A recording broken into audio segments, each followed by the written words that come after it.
How's it going, guys? Welcome back to the channel and welcome back to another video. Now, I wanted to break down Leinster squad that has just been announced for the Champions Cup semi-final up against Northampton Saints. And oh my word, what a bloody squad.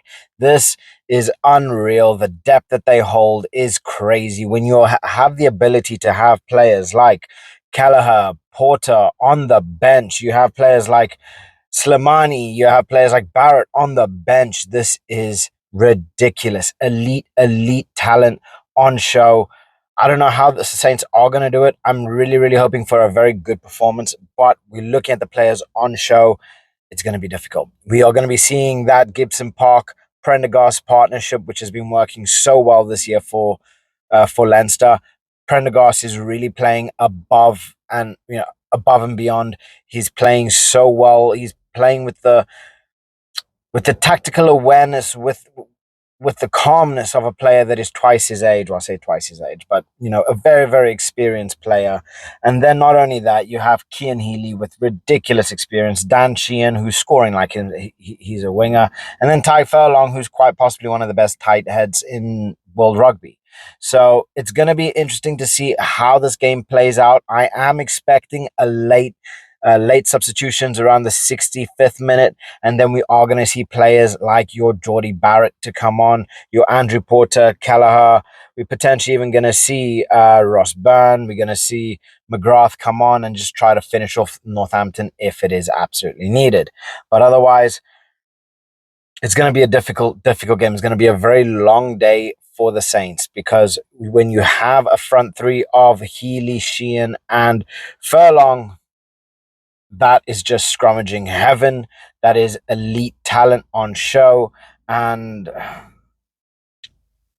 the forwards of Leinster just absolutely annihilate the Saints. They really do. And then not only that, you have Archie Snyman and McCarthy as well as that lock pairing. So, they're going to be fighting for those aerial balls. And the Saints going to have to pull something out of their backside here. I'm telling you. Because then even then, you look at the back row in the likes of Deegan, Van der Fleer, and then Doris. Jackling heaven. Elite mentality. And this is something that I actually heard, which I completely agree with in relation to Van der Fleer. People are saying, oh, but he's not playing that well and he didn't exactly have the best Six Nations and so on. And I truly do feel he has been playing at such an elite level for such a long time. It has just become the norm for everybody. Players should not be playing like he does week in, week out. You've just come to expect him to play this way. And then when he's not playing this way, which is an elite level above all bloody else, you come to think, oh, he's not having the best of days, it's not right for him, and da. So Josh van der Fleer is one of the most elite back rows you are going to find. Kalen Doris, again, another elite player. So we're going to be seeing that intensity. We're going to be seeing them at the breakdown. We're going to be seeing them jackling. We're going to see them fighting for every ball under the sun. And if the Saints are not there, if the Saints are not ready at every single breakdown, preparing rucks, fighting for the ball, it's going to be a very long day for the Saints, because all we're going to see is Leinster with the ball, Leinster turnovers, potentially even Saints mistakes, and hopefully it doesn't come to that. But otherwise, look, this squad is very scary, and that's just looking at the forwards. We now go into the backs, and the likes of obviously Gibson Park, who's quite possibly one of the greatest scrum halves in world rugby right now, Sam Prendergast, who's one of the biggest up-and-coming names outside of players like Sasha and Finn Smith. And then we do have your wingers in terms of O'Brien, who I love watching O'Brien play, because he brings that pace, he brings that energy. James Lowe with his left boot, the guy is able to do anything, put pressure. He's a big run of the ball. He's so quick, so aggressive, so tactically aware. The Saints are going to have to do something special to stop him. Honestly, I was kind of expecting Geordie Barrett to start, but then you look at Robbie Henshaw and Gary Ringrose starting. I can definitely see why. Have Barrett come on in the second half, come in as an impact player, and we all know Geordie Barrett's going to come in as an impact player, and he's going to absolutely wreck shop when he eventually ends up coming on. And then ultimately having at 15 We have Keenan, who again, elite player.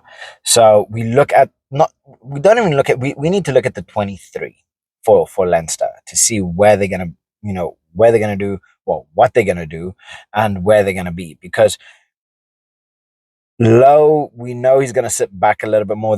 I think they are going to try and work the wings and then bring it back inside to have players like your Dan Sheehan really break through the middle, break through tackles, and then potentially even get himself another try or two. And if he does, it's just going to be unreal. Because Dan Sheehan, he's just from another planet recently.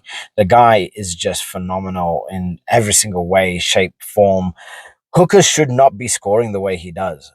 Hooker should not be doing what he does and how often he does it.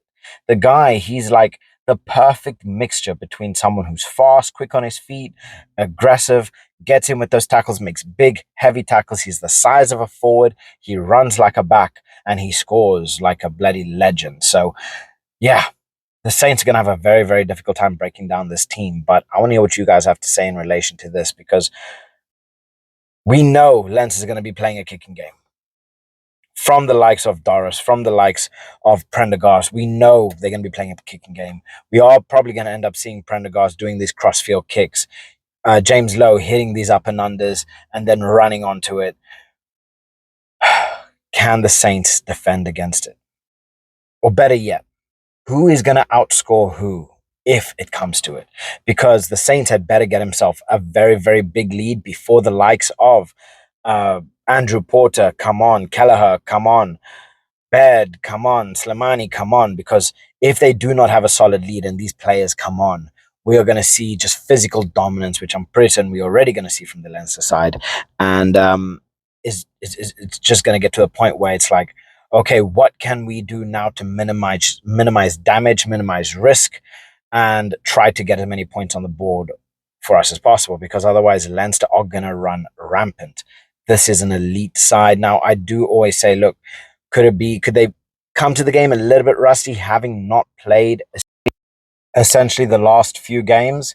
So I don't know, maybe they might be a little bit rusty, maybe things might not click, considering the team, how well they know each other, how often they play for Ireland together as well. I doubt that's really going to be a major problem. It's going to be a major problem for Northampton, considering how good the side is looking. They're going for that full A team. So let me know what your thoughts in the comment section below. Please like and subscribe as always. It really does help my channel grow.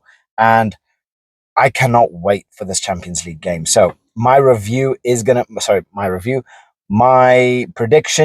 to be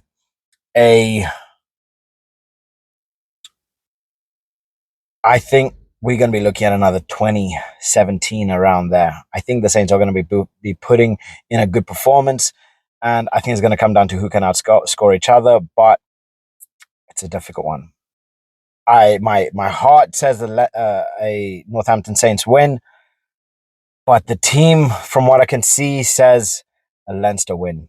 By I don't know. I'm giving it one try. One try. I know I'm betting against my own team, but I'm not betting. But looking at the squad, being realistic, I'm saying a one try win. Well, a try difference in terms of points. But come on, Saints, please do something special. Get that win. All right, guys. Catch you later.